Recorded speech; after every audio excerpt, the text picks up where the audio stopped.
विश्वानि देव सवितर्दुर्तानि परास्व यद्भद्रम तन्नयास्व।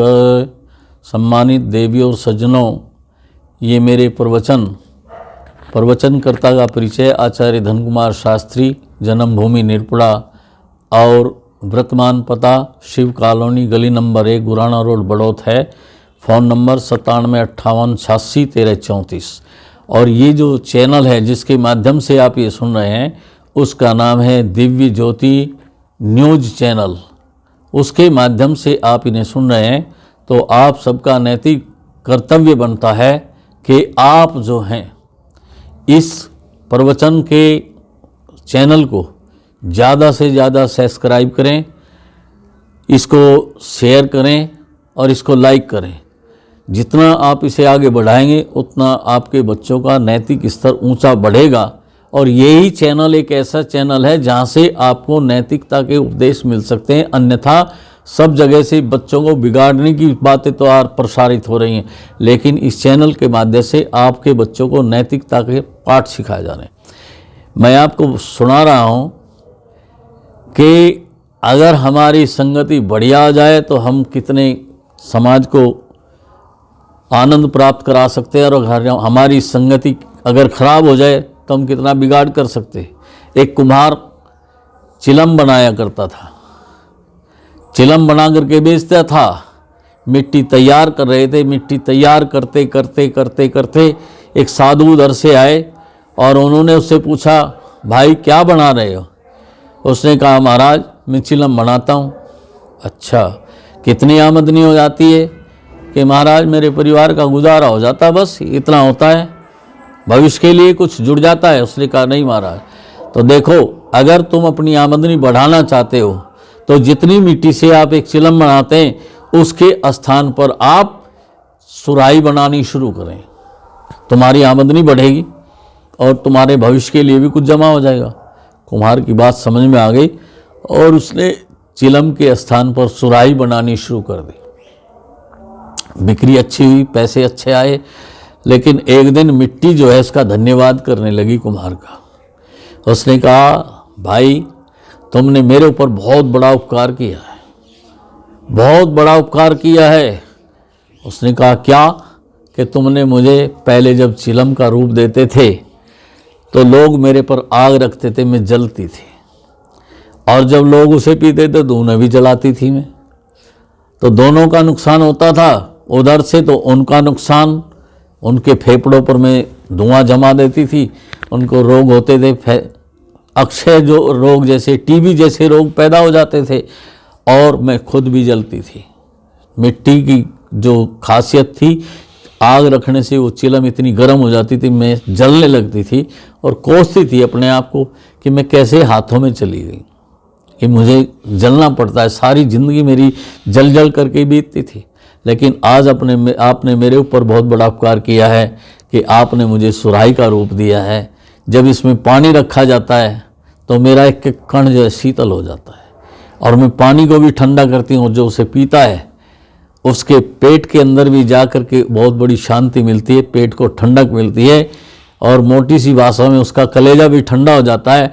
तो तुमने मेरे पर बहुत उपकार किया है। मैंने आज से मुझे ये सबक मिल गया है कि मैं अपने आप भी शीतल रहूं, अपने आप भी ठंडी रहूं और दूसरों को भी ठंडी करूं। तो मेरे इस शीतल रूप देने में मैं आपका बहुत धन्यवाद करती हूं। कुम्हार ने कहा कि सुहाई आप ठीक कह रही हो, जहां इतना बड़ा ये आपका उपकार हुआ, मेरा भी हुआ, मेरे परिवार की आमदनी बढ़ी है। जितना मैं पूरे साल चिलम बना बना करके कुछ कमाता था, उससे थोड़े समय में ही उतनी मेरी कमाई हो गई। और ये जो शेष साल का बचा हुआ समय है, इसमें मेरे जो है और जो मिलेगा मेरे भविष्य निधि के रूप में होगा। इसलिए मिट्टी ये मेरा नहीं, उस साधु का धन्यवाद है जिसने मुझे इस रूप से उस रूप को देने का मौका दिया है और सुझाव दिया है। इसलिए उस साधु का धन्यवाद करो। मेरा काम है, मैंने उस काम को दूसरे रूप में बदला है, इसलिए तुम समाज को ठंडक दे रही हो। तुम स्वयं ठंडी रहते हो, दूसरों को ठंडक देती हो। जब तुम्हारा कलेजा जलता था तो तुम भी दूसरों का कलेजा जलाती थी। इसलिए संगति का अंतर पड़ता है।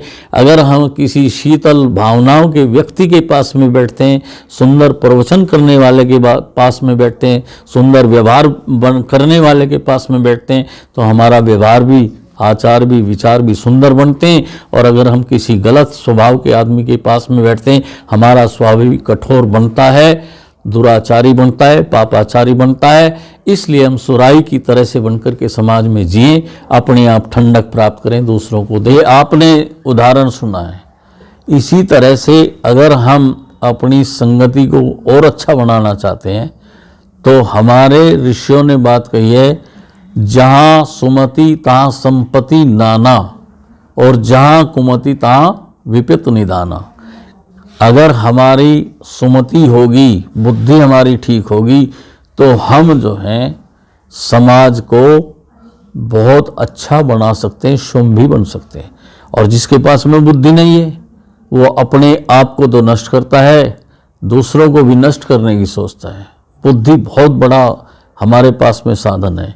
इसलिए भगवान से प्रार्थना किया करो कि परमात्मा हम सदसंगति में रह करके अच्छी बुद्धि को प्राप्त करें। जिसके पास में बुद्धि होती है वो सब कुछ प्राप्त कर लेता है, जिसके पास में बुद्धि नहीं है उसे प्राप्त नहीं होता। छोटी सी बात सुनाया करता हूँ।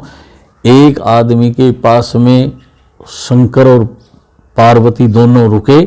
जब सेवा से प्रभावित हुए तो उन्होंने कहा कि भाई तेरी गरीबी को देख करके हमें तेरे पर तरस आता है, तो हमारे से एक वरदान ले ले।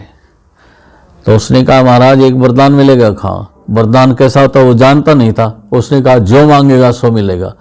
तो उसने कहा महाराज अगर एक वरदान मिलना है तो मेरी घरवाली को दे दो। घरवाली से पूछा क्या वरदान चाहती है? तो उसने कहा महाराज अगर वरदान देना है तो आप मुझे 18 साल की नौजवान लड़की बना दें। तथास्तु का वो नौजवान लड़की बन गई। वो जो उसका घर का मालिक था वो 50 साल का था। वो सोचने लगा मेरा घर बिगड़ गया, दुखी हुआ।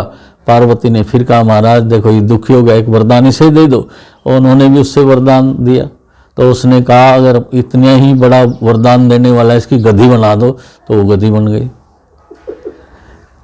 बच्चा रोने लगा अपनी माँ को देख करके, वो तो गधी बन गई। बच्चे को रोता देख करके पार्वती ने फिर कहा कि महाराज देखो ये बच्चा दुखी हो गया। उन्होंने कहा तू रोता क्यों? तू भी वरदान मांगी। उसने कहा मेरी माँ जैसी थी वैसी बना दो। तो वरदान मिले 3 और हाथ लगा कुछ नहीं। अगली घटना, एक परिवार में नौजवान बच्चा बुद्धिमान बहुत था। वहाँ भी जा करके उन्होंने कहा कि भाई एक वरदान मिलेगा, तेरी सेवा से हम प्रभावित हैं, पार्वती मेरे साथ में जो मांगेगा सो मिलेगा। उस बच्चे ने विचार किया पहले पिता से पूछूं। पिता के पास में पहुंचे। उसने कहा गरीबत है धन मांग ले। फिर अपनी माँ के पास में गया। माँ के पास में आँख नहीं थी। उसने कहा बेटा आँख मांग ले।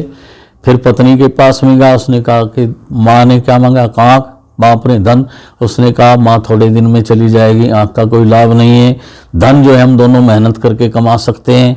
अगर मांगना है तो संतान हमारे हाथ में नहीं, उनसे एक पुत्र मांग लो। तो लड़का अब सोचता हुआ जा रहा है वरदान एक मिलना है। बात 4 हो गई हैं।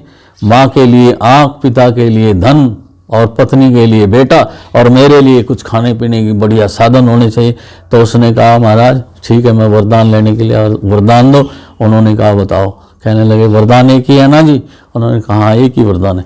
तो महाराज मेरी माँ सोने के कटोरे में 3 मंजिले कमरे में बैठ करके अपने पोते को सोने के कटोरे में खीर खाता हुआ देख ले। मेरी माँ सोने के कटोरे में अपने पोते को गोद में बैठा करके खीर खाता हुआ देख ले। शिव जी महाराज कहने लगे पार्वती को और दे दे एक आधा वरदान हो तो। देख माँ 3 वरदान मिले, उनके कुछ पास नहीं आया, और एक वरदान में इस बच्चे के पास में बुद्धि है तो इसने सारी चीज मांग लिए।